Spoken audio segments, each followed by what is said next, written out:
Tuwang-tuwa ang mga alaga ko sa paliligo sa baha. Ayun.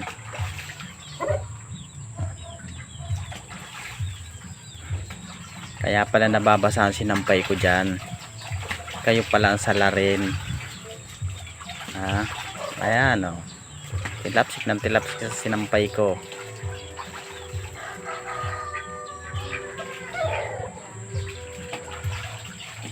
Kaya pala hindi matuyo-tuyo yan. 2 araw na yan dyan.